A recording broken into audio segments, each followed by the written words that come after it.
Hi friends, आपका स्वागत है हमारे ग्लांस एकेडमी चैनल पर। आज के इस वीडियो में हम यूपी जूनियर शिक्षक भर्ती 2021 के लिए टॉप मोस्ट एमसीक्यू सॉल्व करेंगे, जिनकी परीक्षा में आने की प्रबल संभावना होगी। चलिए स्टार्ट करते हैं।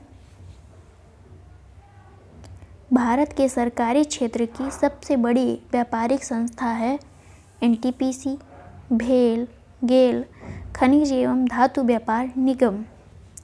इसका आंसर है डी। खनिज एवं धातु व्यापार निगम को एमएमटीसी भी कहते हैं। यह भारत के सरकारी क्षेत्र में सबसे बड़े व्यापारिक संस्था है। यह भारत की दूसरी सबसे बड़ी विदेशी मुद्रा कमाने वाली संस्था भी है। अगला क्वेश्चन,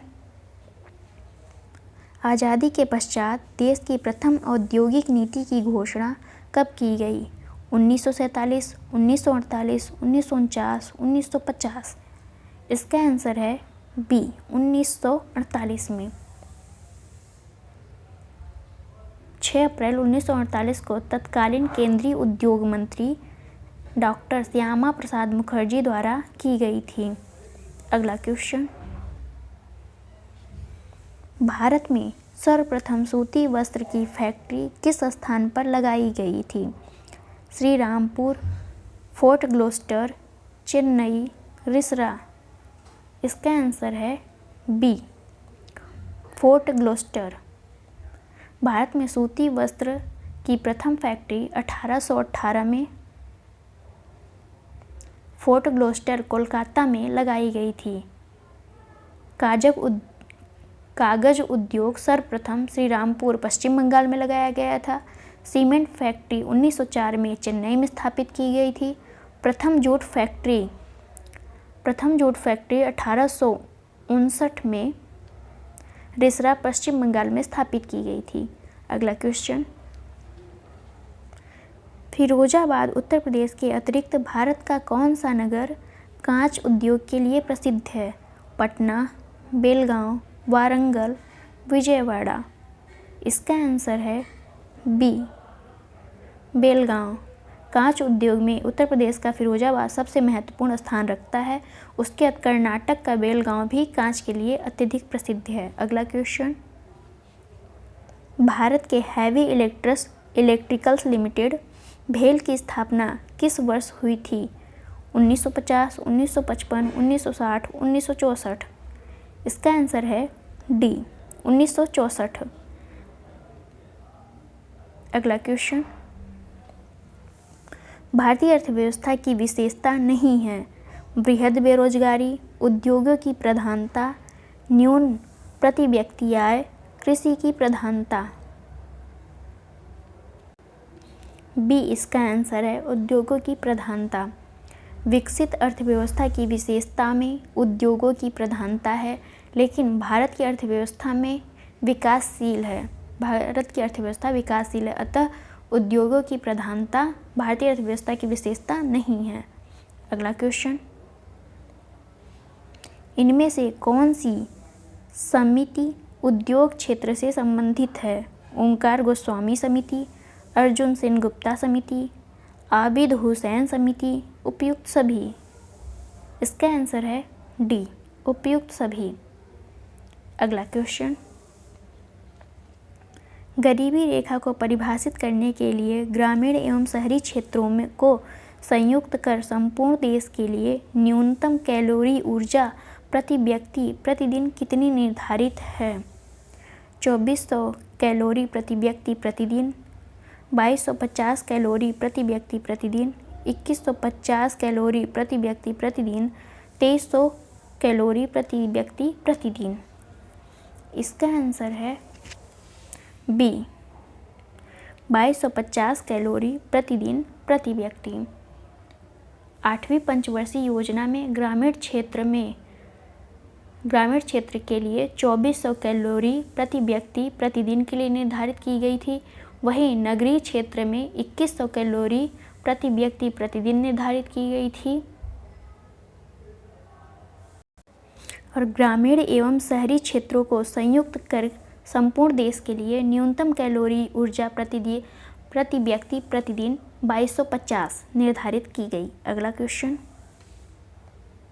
पूंजीवादी अर्थव्यवस्था का प्रमुख लक्षण है सार्वजनिक स्वामित्व, आर्थिक नियोजन, निजी स्वामित्व, सरकार का नियंत्रण। इसका आंसर है सी, निजी स्वामित्व। पूंजीवादी अर्थव्यवस्था को मुक्त बाजार अर्थव्यवस्था के रूप में भी जाना जाता है। अगला क्वेश्चन, गरीबी का कारण गरीबी है। कोई गरीब है क्योंकि वह गरीब है। गरीबी के दुष्चक्र के इस प्रसिद्ध सिद्धांत को प्रतिपादित करने वाले कौन हैं? Professor Amartya Sen, professor Ragnar Nurkse, doctor Samuel John, doctor Verena Mead. इसका आंसर है B, professor Ragnar नरवसे।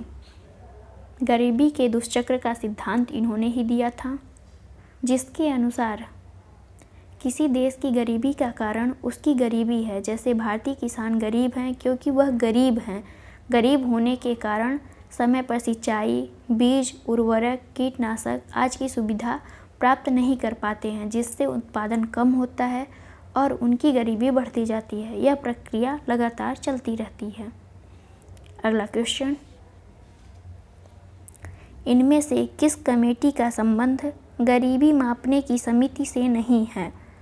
Suresh Tendulkar समिति, रंगराजन समिति, टीडी लकड़वाला समिति, दिनेश गोस्वामी समिति।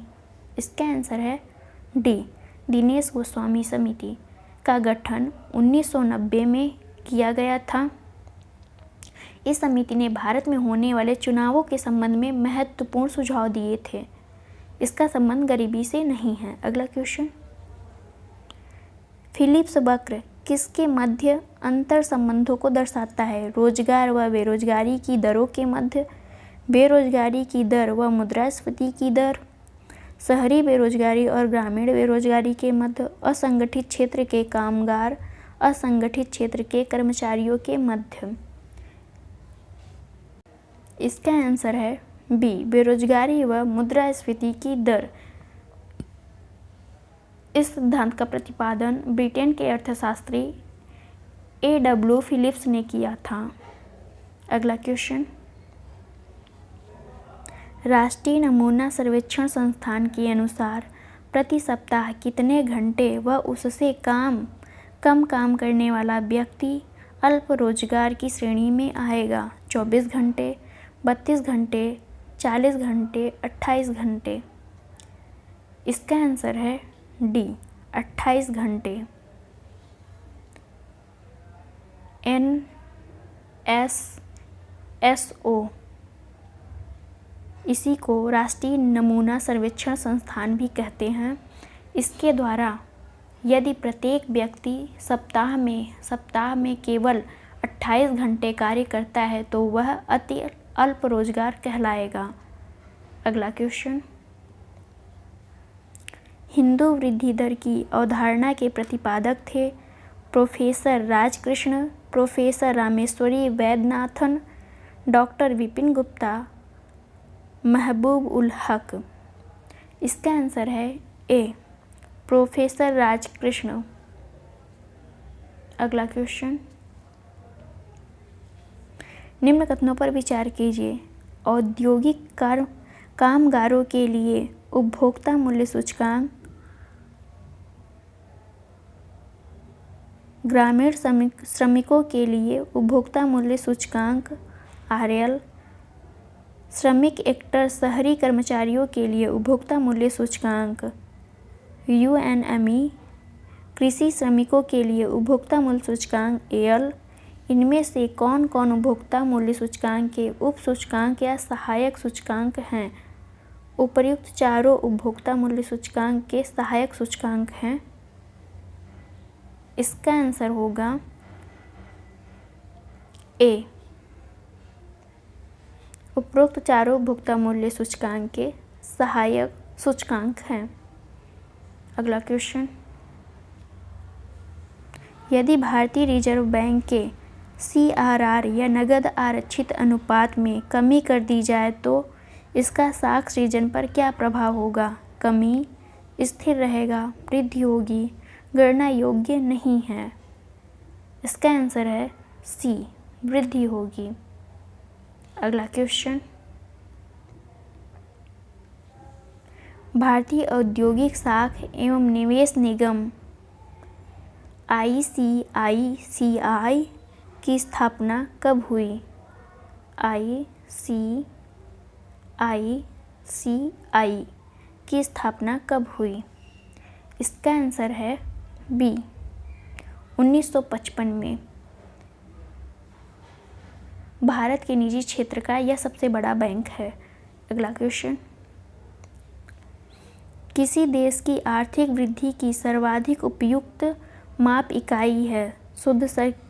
शुद्ध घरेलू उत्पाद, शुद्ध राष्ट्रीय उत्पाद, प्रति व्यक्ति आय या उत्पाद, सकल घरेलू उत्पाद। इसका आंसर है सी, प्रति व्यक्ति आय। अगला question,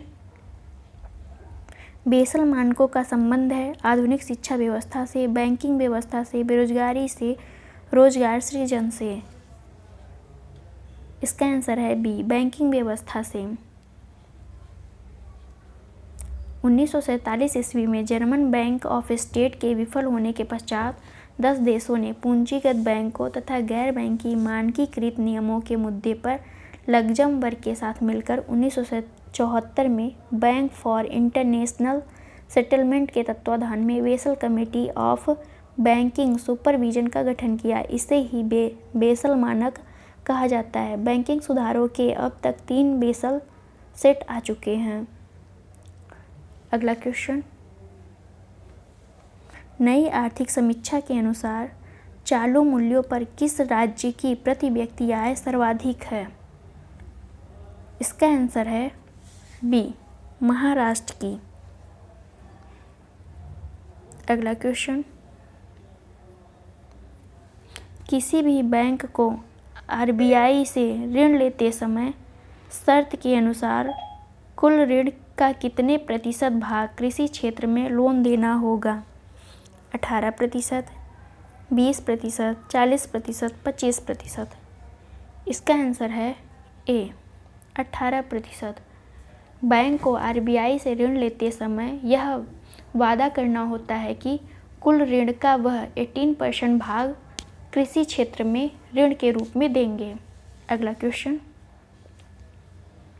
NPA non performing asset से संबंधित कथनों पर विचार कीजिए। सामान्य रूप से वह संपत्ति जिस पर ब्याज या मूलधन 90 दिनों तक बकाया हो उसे गैर निष्पादनकारी संपत्ति या NPA कहा जाता है। नरसिम्हन समिति का संबंध NPA के बारे में सुझाव देने से था। इसका आंसर है सी, दोनों कथन सत्य हैं। नरसिम्हन समिति 1991 में बनी थी, जिसको NPA के संबंध में विचार करना था। NPA में सबसे अधिक योगदान कारपोरेट क्षेत्र के डिफाल्टरों का रहा है। इसमें लगभग 77% हिस्सेदारी शीर्ष औद्योगिक घरानों के पास फंसे कर्ज हैं। 3 सर्वाधिक NPA धारक बैंक हैं। पहला है स्टेट बैंक ऑफ इंडिया, दूसरा है पंजाब नेशनल बैंक, तीसरा है बैंक ऑफ इंडिया। अगला क्वेश्चन, राष्ट्रीय भारत परिवर्तन संस्थान या इसी को नीति आयोग भी कहते हैं के विषय में सत्य कथन कौन सा है? इसकी स्थापना 1 जनवरी 2017 को की गई। यह संस्थान केवल केंद्र सरकार को राष्ट्रीय व अंतर्राष्ट्रीय मुद्दों पर रणनीतिक व तकनीकी सलाह देता है। इसका आंसर है डी, न तो 1 सही है न ही 2, क्योंकि इसकी स्थापना 1 जनवरी 2015 को हुई थी। यह संस्थान केंद्र के साथ ही राज्य सरकारों को भी राष्ट्रीय व अंतर्राष्ट्रीय महत्व के विषयों पर तकनीकी व रणनीतिक सलाह देता है। अगला क्वेश्चन, सुमेलित कीजिए सूची फर्स्ट को सूची सेकंड से। प्रथम पंचवर्षीय योजना का संबंध हैरल्ड डोमर मॉडल से है। द्वितीय पंचवर्षीय योजना का संबंध नेहरू महालनोबिस मॉडल से है। 5वीं पंचवर्षीय योजना का संबंध डीपी धर मॉडल से है। 8वीं पंचवर्षीय योजना का संबंध जॉन डब्ल्यू मिलर मॉडल से है। इसका आंसर है ए। अगला क्वेश्चन, असत्य कथन कौन सा है? आर्थिक एवं सामाजिक नियोजन का उल्लेख भारतीय संविधान की 7वीं अनुसूची में केंद्रीय या संघीय सूची में किया गया है। पहली, दूसरी व 11वीं पंचवर्षीय योजना में वृद्धि लक्ष्य से कम रही थी। आज़ादी से पूर्व भारत के आर्थिक विकास की योजना अथवा बॉम्बे प्लान 8 प्रमुख पूंजीपतियों द्वारा तैयार किया गया था। इसका आंसर है बी।